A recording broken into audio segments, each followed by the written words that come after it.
Oke, kembali lagi bersama host kalian Abioso Bintang Ibrahim pada segmen Satu Hari Satu Ilmu.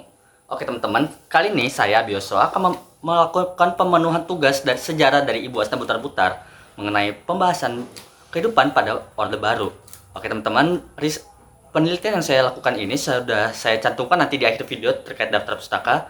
Dan apabila ada kesalahan informasi ataupun ucapan yang saya ucapkan, bisa teman-teman cantumkan kembali di kolom komentar apa saja yang harus saya koreksi. Oke teman-teman, jadi ayo kita belajar. Pertama, kita kenalin dulu sama apa itu Orde Baru. Sebelum ada Orde Baru, ada namanya era demokrasi terpimpin atau Orde Lama yang dipimpin oleh Bapak Soekarno. Pada saat itu, kondisi Orde Lama sudah tidak sesuai dengan apa yang ada di awal jabatannya. Yakni terjadinya inflasi besar-besaran, munculnya ideologi di luar Pancasila. Bahkan teman-teman, puncaknya adalah adanya pembantaian 6 jenderal dan 1 perwira pada peristiwa gerakan 30 September pada malam yang kelam. Karena hal ini teman-teman, mulai dikeluarkanlah mulai muncul rasa tidak percaya oleh rakyat kepada pemerintah Orde Lama saat itu. Nah, tidak lama kemudian karena adanya sedikit pergolakan, sedikit konflik internal bahasanya, dikeluarkanlah surat Perintah 11 Maret atau Super Semar yang menandakan lahirnya kekuasaan Soeharto sebagai pemimpin di Indonesia. Nah, teman-teman, jadi di sini itu sebenarnya Soekarno itu belum turun sebagai presiden. Tapi karena Soeharto memegang surat Super Semar ini, terjadilah dualisme kepemimpinan nasional sehingga Soeharto juga memiliki kekuasaan yang sama yang mirip nih dengan presiden. Lalu kemudian dengan perundingan yang alot pada 22 Februari 1967, Bapak Soekarno akhirnya memutuskan nih untuk mundur dari bangku pemerintahan sebagai presiden. Dan akhirnya oleh Ketua MPRS pada saat itu yakni A. Nasution, Bapak Soeharto resmi diangkat jadi presiden. Dan secara resmi dilantik melalui ketetapan MPRS nomor 44 MPRS 1968 dalam sidang umum 5 MPRS pada 27 Maret 1968. Oke, sekarang kita bahas dari kehidupan politik yang ada di Orde Baru. Pertama teman-teman, kebijakan yang dilakukan oleh Bapak Soeharto adalah penyederhanaan atau fusi partai politik Parpol dan organisasi masyarakat Ormas. Kondisi ini disebut sebagai politik 3 warna karena pada saat itu pemilu diisi hanya 3 partai. Ini ada PDI atau yang terdiri dari Partai Nasional Indonesia, Partai Katolik, Partai Murba, IPKI, dan Parkindo. Kemudian ada 3P atau PPP yang merupakan gabungan dari Nahdlatul Ulama atau NU, Permusi, Perti, dan PSII. Dan terakhir ada partai bernama Golongan Karya atau Golkar yang pada saat itu sangat mendominasi hasil pemilu. Lalu yang kedua teman-teman, kebijakan yang dibuat oleh Bapak Soeharto adalah dui fungsi atau fungsi ganda ABRI, Angkatan Bersenjata Republik Indonesia. ABRI ikut serta dalam pembangunan nasional yang ditujukan oleh pemerintahan Orde Baru, yakni berperan dalam bidang pertahanan dan keamanan dan kekuatan sosial politik. Nah, salah satu contoh kemampuan ABRI dalam bidang sosial politik adalah mereka bisa menjabat di bangku pemerintahan saat itu. Lalu kemudian, Bapak Soeharto juga memiliki visi untuk menanamkan nilai-nilai Pancasila secara mendalam ke masyarakatnya melalui program bernama Pedoman Penghayatan dan Pengamalan Pancasila atau P4. Nama lain dari program itu adalah Eka Prasetya Pancakarsa. Nah, fokus utama dari kebijakan ini adalah untuk menumbuhkan kehidupan masyarakat yang berpancasila. Makanya pada saat itu tidak boleh ada ideologi lain yang muncul selain Pancasila. Nah, cara-cara yang dilakukan itu bisa berupa penataran kepada pegawai sipil dan murid sekolah, serta masyarakat tidak boleh mempermasalahkan hal terkait sara, suku, agama, ras, dan antar golongan. Kemudian, adanya korporatisasi negara. Maksudnya nih, kelompok-kelompok masyarakat dari berbagai unsur seperti petani dan buruh dan semacamnya dikooptasi dan dijadikan sebagai ormas perpanjangan tangan oleh pemerintah guys gitu. Lalu tak hanya itu, pemilu juga dilakukan oleh pemerintah Orde Baru pada tahun 1971, 1977, 82, 87, 92, dan 97 yang terakhir teman-teman. Dan tahu nggak teman-teman, sesuai yang aku bilang di awal politik 3 warna tadi, dari kesekian pemilu ini, semua selalu dimenangkan oleh partai Golkar yang saat itu sangat didukung oleh Bapak Soeharto. Dan terakhir, adanya program normalisasi kehidupan kampus atau NKK atau Badan Koordinasi Kemahasiswaan (BKK). Hal ini tuh untuk mengurangi turunnya mahasiswa ke jalanan agar tidak ikut campur dalam politik praktis. Oke teman-teman, itu adalah kebijakan politik dalam negeri. Sekarang kita lanjut ke politik luar negeri. Yang pertama, Indonesia melakukan pemulihan hubungan diplomatik dengan Malaysia dan Singapura. Hubungan diplomatik yang terjalin kembali ditandai dengan ditandatanganinya perjanjian antara Malaysia dan Indonesia oleh Adam Malik dari Indonesia dan Tun Abdul Razak dari Malaysia pada 11 Agustus 1966 dan adanya pengakuan kemerdekaan Singapura pada 2 Juni 1966. Yang kedua, Indonesia kembali berpolitik bebas aktif di PBB. Indonesia kembali bergabung ke PBB pada tanggal 28 September 1966. Alasan utamanya adalah semenjak Indonesia keluar dari PBB pada saat itu teman-teman, pada tanggal 7 Agustus 1965, posisi Indonesia di forum dunia cukup terkucilkan, membuat Indonesia mengalami kesulitan dalam bidang politik dan ekonomi. Maka harapannya dengan kembalinya ke PBB, kondisi Indonesia saat itu dapat membaik. Tak hanya itu, Indonesia juga memperkuat kerjasama regional dan internasional.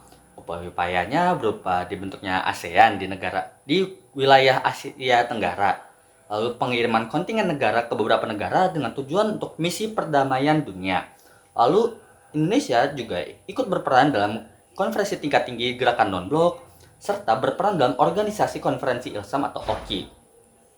Dan yang terakhir teman-teman, program kebijakan politik luar negeri yang dilakukan di Orde Baru adalah memutuskan hubungan diplomatik dengan Tiongkok. Teman-teman, ini tuh bukan hal yang dilakukan secara sembarangan. Hal ini dilatar belakangi oleh program P4 tadi kita sebut teman-teman, yang melarang tumbuhnya ideologi selain Pancasila di Indonesia. Maka diputuskanlah hubungan diplomatik Indonesia dengan Tiongkok. Karena pada masa Orde Lama nih, melalui poros utama Jakarta Beijing, mulai tumbuh ideologi komunis di Indonesia. Makanya diputusin deh hubungan diplomatik Indonesia dengan Tiongkok saat itu. Nah, sekarang kita tinjau nih kehidupan Orde Baru pada melalui bidang ekonomi. Jadi, teman-teman, fokus utama pemerintahan Orde Baru adalah untuk menstabilkan ekonomi pasca Orde Lama, mengatasi inflasi tinggi, serta perbaikan infrastruktur. Fokus utama pembangunan nasional disebut dengan nama Trilogi Pembangunan yang berisi 1. Pertumbuhan ekonomi yang cukup tinggi, 2. Pemerataan pembangunan dan hasil-hasilnya yang menuju pada terciptanya keadilan sosial bagi seluruh rakyat, dan 3. Stabilitas nasional yang sehat dan dinamis. Di sini posisinya kebijakan ekonomi ini sangat dipusatkan pada pemerintahan pusat teman-teman. Oke, kebijakannya apa aja sih emang? Pertama, ada Repelita atau rencana pembangunan 5 tahun yang berhasil dilakukan sebanyak 6 kali. Di mana Repelita 1 fokus pada pangan, sandang, papan, perluasan lapangan kerja, dan kesejahteraan rohani. Repelita 2 yang fokus pada sektor pertanian dan industri yang mengolah bahan mentah menjadi bahan baku. Repelita 3 yang fokusnya pada trilogi pembangunan dengan menekankan pada asas pemerataan. Lalu ada Repelita 4 yang fokus pada sektor pertanian menuju swasembada pangan dengan meningkatkan industri yang dapat menghasilkan mesin-mesin sendiri. Lalu Repelita 5 yang fokusnya adalah sektor pertanian, yakni untuk memantapkan swasembada pangan, meningkatkan produksi pertanian, menyerap tenaga kerja, dan mampu menghasilkan mesin-mesin sendiri. Lalu pada Repelita 6, teman-teman, Repelita yang terakhir nih, fokusnya adalah pada sektor ekonomi, industri, pertanian, dan peningkatan sumber daya manusia. Lalu kebijakan yang kedua adalah revolusi hijau pada bidang agraria, yakni maksudnya itu perubahan cara bercocok tanam tradisional menjadi modern menggunakan 4 prinsip, yakni intensifikasi, ekstensifikasi, diversifikasi, dan rehabilitasi.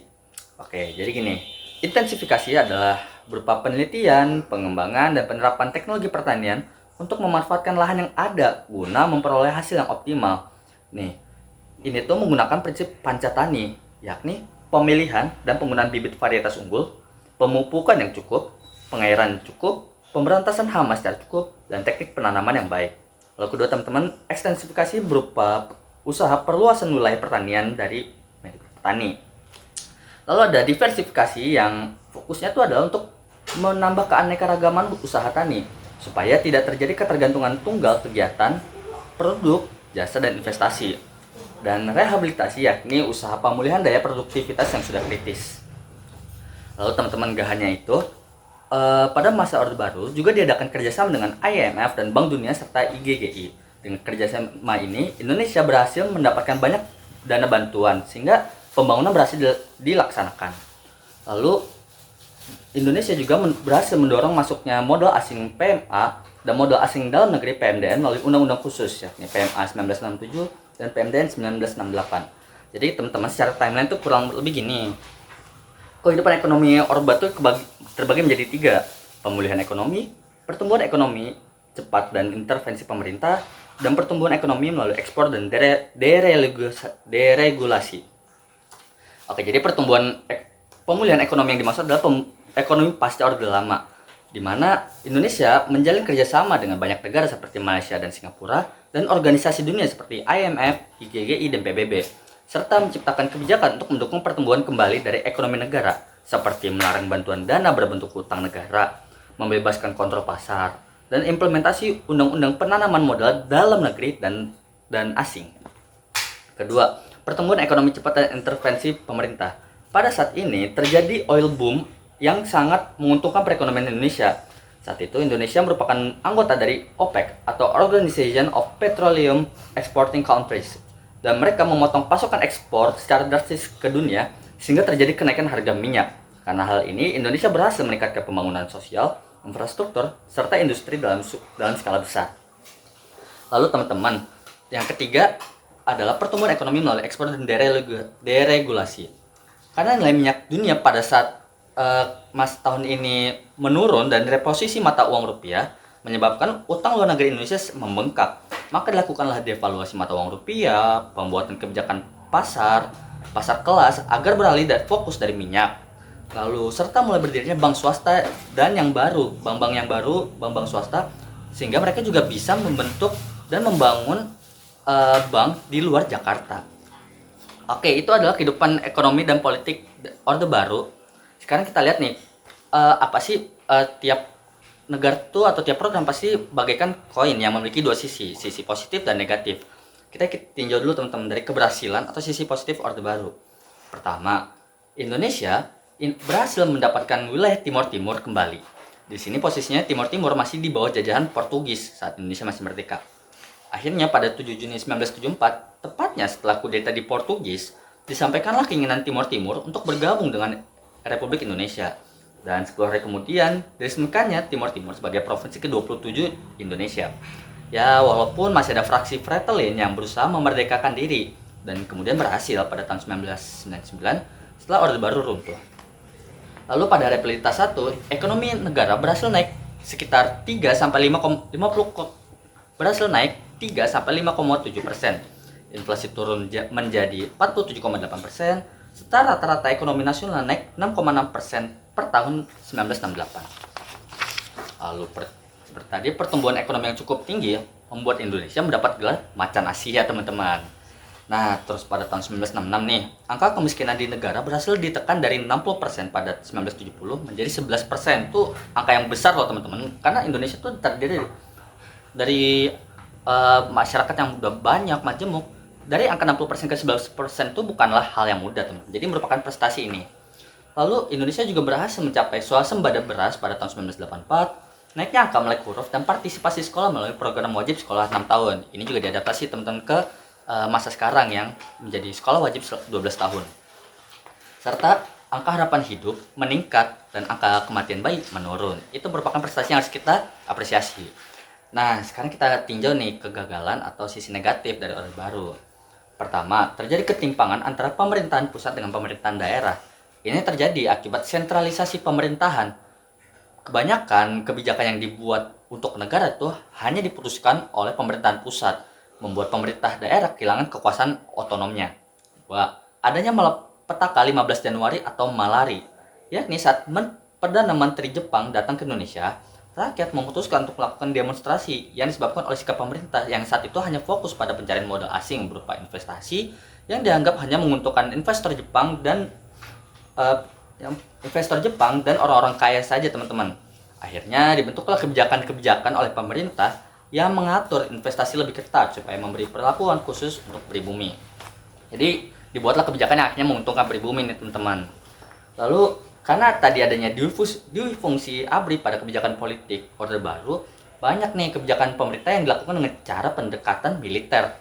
Nah, semisalnya nih kalau ada suatu pihak, suatu kelompok yang tidak setuju, bisa saja oleh pemerintah dilakukan pembungkaman dengan cara-cara yang ya kita nggak tahu ya teman-teman.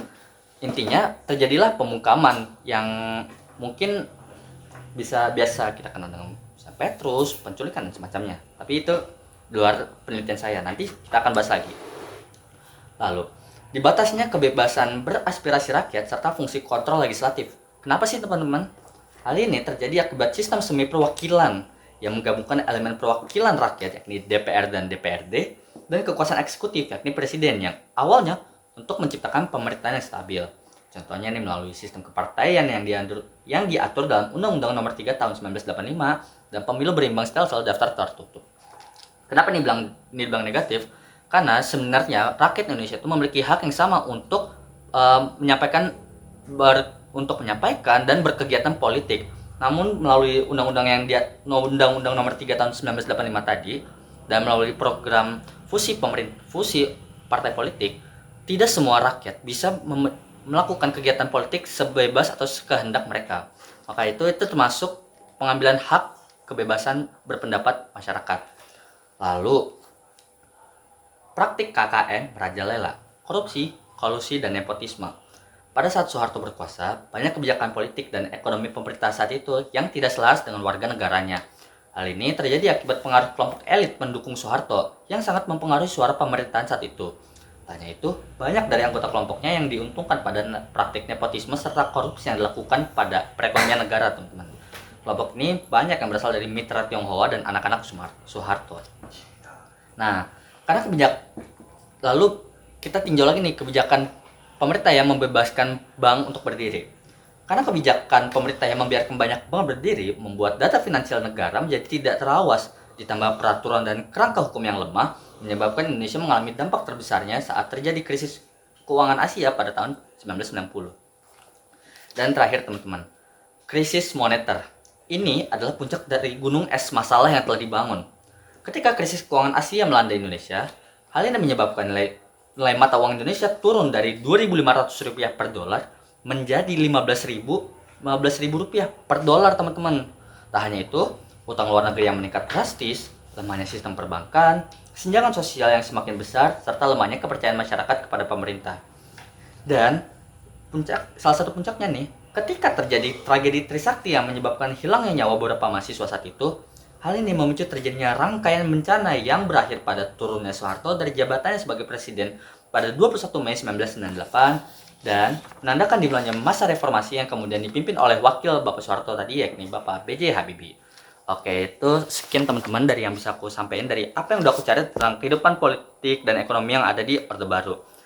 Di sini saya bukan mau menakuti teman-teman, tapi di sini kita pengen belajar sebenarnya apa sih yang terjadi di Indonesia dan sebenarnya apa sih yang bisa kita petik dari pembelajaran kali ini. Bahwa nyatanya negara itu gak mungkin lepas dengan yang namanya masalah, baik sebagus apapun tujuannya, prestasinya, tapi bisa saja masalah datang. Maka teman-teman, saya sebagai host dari video kali ini menyarankan teman-teman untuk tetap berpegang teguh pada prinsip teman-teman itu satu. Kedua, untuk selalu melakukan kebaikan teman-teman. Kenapa? Karena seperti tadi praktik KKN itu semua dimulai dari hal-hal kecil seperti korupsi waktu, misalnya korupsi uang jajan pula, itu semua dimulai dari hal-hal kecil teman-teman. Maka saya mengingatkan kepada teman-teman supaya kita bisa lebih bijak dalam mengambil tindakan selanjutnya. Dan sepertinya itu juga menutup pernyataan saya hari ini tentang pembelajaran hari ini, satu hari satu belajar tentang ada apa sih dengan Orde Baru di Indonesia. Oke, itu aja teman-teman. Kurang lebihnya mohon maaf. Terima kasih. Semoga bermanfaat video saya.